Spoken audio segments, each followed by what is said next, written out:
Hello, everyone. We have some groundbreaking news to share with you today. A couple of big things, big items. Number one, UK Prime Minister Starmer admits that the harrowing, horrific border immigration policies were all by design. And now, seemingly, he wants to play both sides, have his cake and eat it too.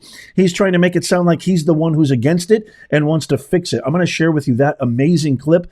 Plus, a Democratic mega donor spills the tea on an insider Zoom call with Kamala Harris and other major Democratic players. You don't want to miss that. It's absolutely phenomenal. And then AOC is pegged. There's a huge, verifiable by multiple sources, rumor that the Democrats are putting all their eggs in her basket, AOC, to make a run for 2028. Holy macadamia nut. A lot to cover today. But first, I want to hear from you. How was your Thanksgiving? Let me know in the comments down below. Was it good? I hope it was wonderful. I hope it was blessed. I hope it was fantastic. How was the political kind of atmosphere? Was there any arguments, any drama, anything? Let me know in the comments. I have to give an enormous shout out to my amazing cousins, my aunt, my uncle. We had an amazing spread. Absolutely fantastic. I love you guys. Thank you so much for having us over. It was one of the best Thanksgivings I've ever had, and I hope you guys had an amazing one yourselves as well. Okay, so let's share this clip from UK Prime Minister Keir Starmer talking about the huge failure of immigration policies by the far left. Listen to what he says. Watch this, and then come on back. What the British people are owed is an explanation. Because a failure on this scale isn't just bad luck. It isn't a global trend or taking your eye off the ball. No, this is a different order of failure. This happened by design, not accident. Policies were reformed deliberately to liberalise immigration. Brexit was used for that purpose, to turn Britain into a one-nation experiment in open borders. Global Britain. Remember that slogan? That is what they meant.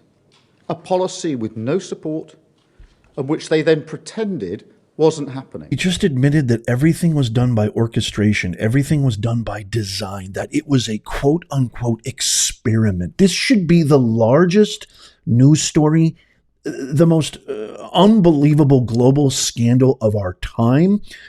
I think this is the major issue that the American people voted for on November 5th, even more than the economy. The border has been a travesty. It's been the worst border crisis in the history of our country.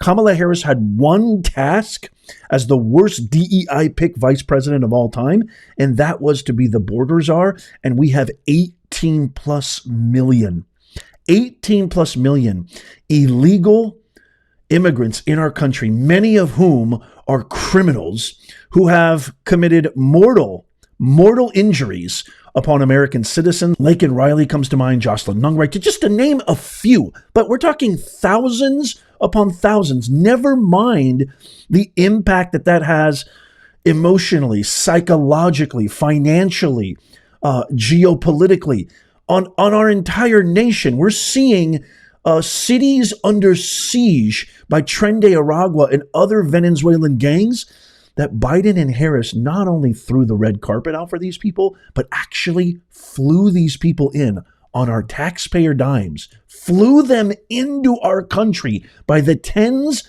of thousands, giving them free health care, giving them free food stamp, credit cards worth, these are per diems, worth tens of thousands of dollars. And before you go at me in the comments, I've said this once, I've said it a million times, I'll say it again. I love America. America was built by immigrants. The key word, the modifier that's missing here, legal immigrants. President Trump has said time and time again, he has no problem. We need good people in this country. Legal. They must go through the legal processes and protocol. These are unvetted, unscreened, undocumented There's no way of tracking them. Tom Homan, who is now the border czar, thank God. God bless Tom Homan. If you love Tom Homan, give me a huge thumbs up in the comments down below. Also, give me an American flag too, because we are so back. If you want to get one of these, by the way, there's a link in the pinned comment, show notes, and description. We've got a ton of made in the USA original merch. You got to go get one of these. It's amazing. Christmas is coming up. Holy mackerel. My parents legally immigrated to this country in the early 70s. They had my brother and I born, raised, and made in the greatest country on planet Earth. They worked their asses off. They did not get a single thing from the government. They had to work. They had to earn their citizenship. As a matter of fact, my father didn't actually get his legal U.S. citizenship until 15, 20 years later. That's the process. That's how it's supposed to be. You're supposed to earn this citizenship. They're giving mass amnesty. This is the greatest scandal in American history. They should be tried and prosecuted to the extent of the law. Biden, Harris, the whole lot of them should all face consequences for these egregious actions. And now you've got the UK Prime Minister essentially admitting it was an experiment gone wrong. What are we, guinea pigs? Hard working, true blue, tax-paying citizens are just guinea pigs now? And by the way, before you start saying, well, he's talking about the UK. No.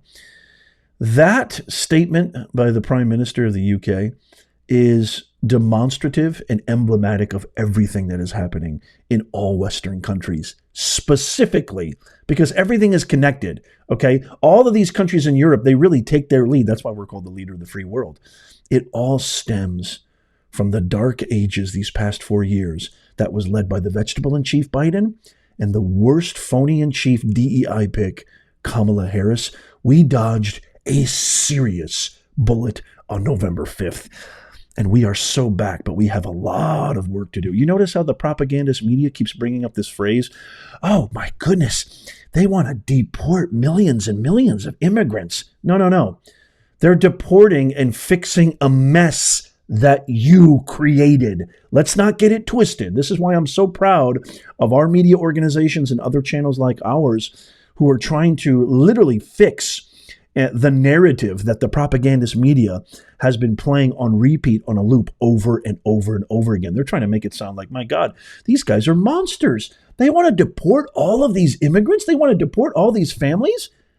Yeah, absolutely. It's called enforcing the law. Yeah, absolutely. This is the mess that you created. We're just cleaning it up. So essentially, we're not deporting anybody. We're just the garbage men. We're here to take out the trash, period. Okay, in our next story, I want you to meet, this is a Kamala Harris mega donor who, again, says donors are not happy with Obama world. We all know who's in control of this entire cabal and consortium because they are the ones who called for Biden to step down. She also indicates that the Harris campaign is self-congratulating themselves on a recent call and not acknowledging the, quote, brutality, end quote, of their loss. Watch this. She actually held 2 calls, one for her top donors and one for grassroots.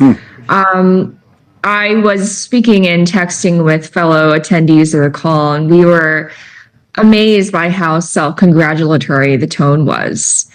I don't recall, the call was about 20, 30 minutes. I don't recall anyone taking responsibility.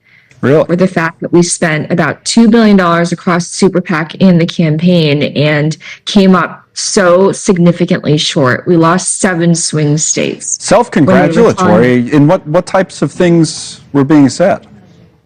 They praised Harris as a visionary leader. I believe at one moment during the call, she was talking about her Thanksgiving recipe. And I don't say this with any malice or anything. I'm just merely conveying what happened.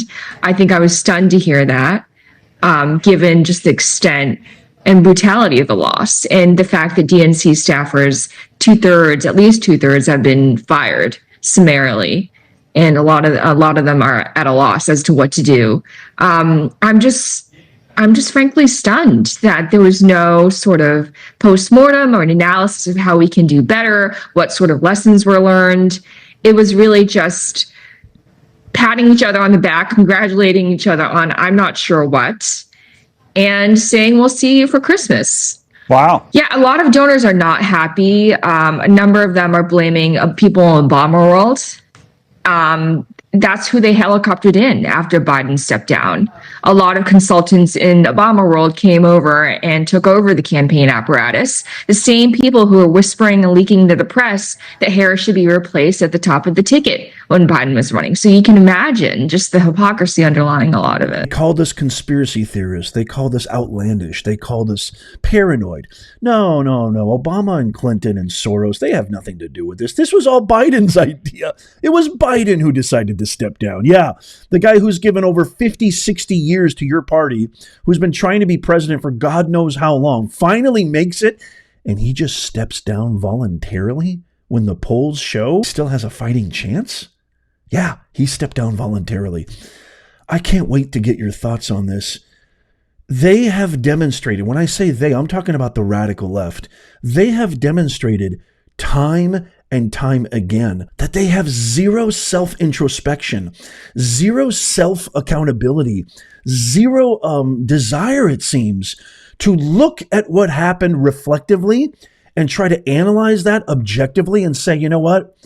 We need to really look at this from a clear lens with a clear perspective, unbiased, and actually tell the hard truth. We lost because of XYZ. It seems that they don't want to do this at all. And we're seeing this time and time again from people like Joyless Reed and the propagandist media who are not changing their tune one iota. They're still attacking Trump. They're still attacking Trump supporters. Joyless Reed, I shared this on a stream yesterday, literally said, do not go have Thanksgiving dinner with your family members who voted for Trump. And so does any of this come as a big surprise that they were self-congratulatory? A visionary leader? You call Kamala? I mean, it's not even laughable. It's pitiful. You can't even laugh. A visionary. They're calling Kamala Harris a visionary leader, somebody who still to this day has not done a full court press conference with actual reporters taking real questions. She lost over $1.7 billion.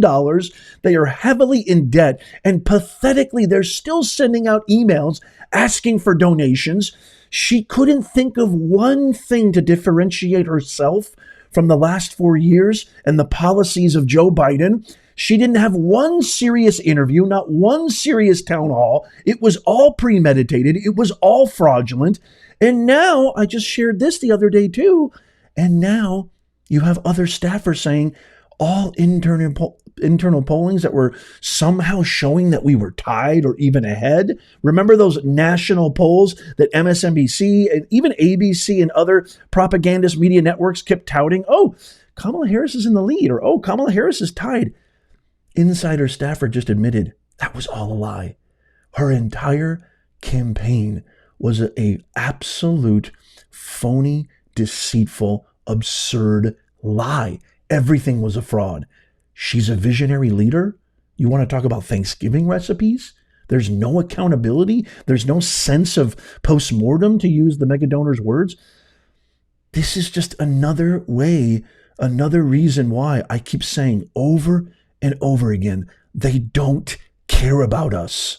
They don't give a rat's ass about everyday, hardworking American people. They don't care about our troubles, our struggles, our concerns, our problems, our issues, etc. They only care about one thing and one thing only: power, money, and the retention and the sustaining of said power. That's literally it. They are megalomaniac, psychopathic, narcissistic tyrants through and through. And I am so glad that the American people have made the right decision on November 5th, saying we are done with you. I love you guys. Now, this is a perfect segue into our last story.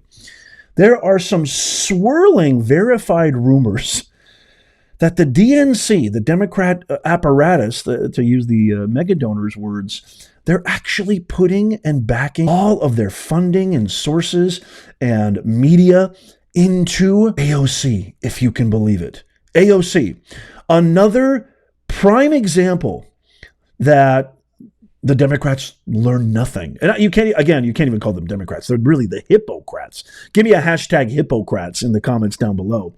That's HYPOCRATS, Hippocrats, because they're just hypocritical. They're so far left that you lost an icon of the Democratic Party in Robert F. Kennedy Jr. You lost Tulsi Gabbard. You've lost lifelong Democrats because you're unrecognizable. You're so far removed from the Democratic principles and ideals that you have literally become invisible. Nobody can even understand who you are.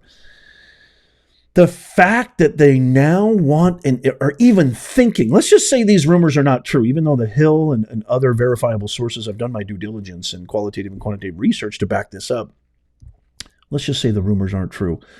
The very fact that there's even a murmur that you want to go with AOC just proves you have zero ability to self-reflect. You did not learn a damn thing on what happened on the mandate that was issued by the American people on November 5th.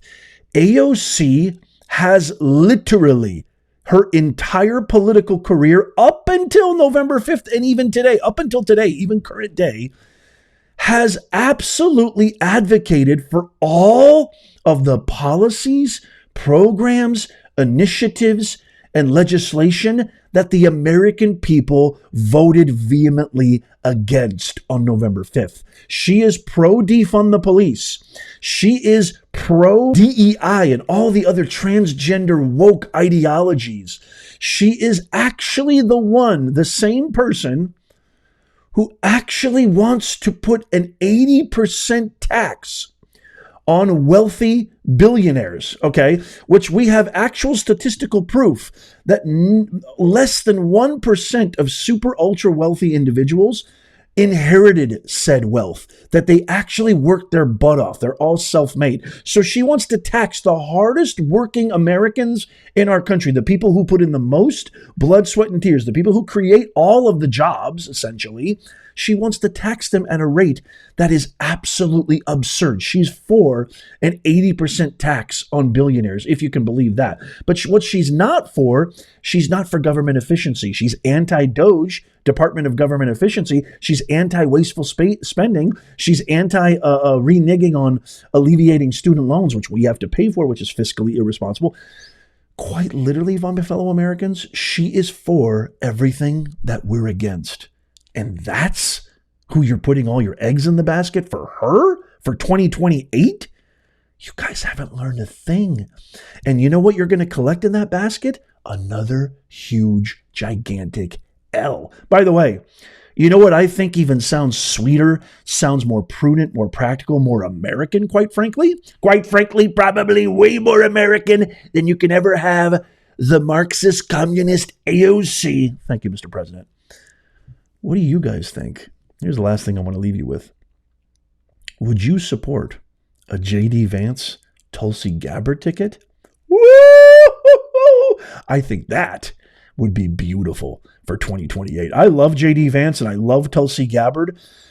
And I know in my heart, I was a little bit skeptical at first about J.D. Vance after I got to know him, especially after his Joe Rogan podcast. But really everything he said, the debate that he had with Tampon Tim, he is awesome, self-made, came from nothing, abject poverty, all the way to law school, all the way to becoming a senator.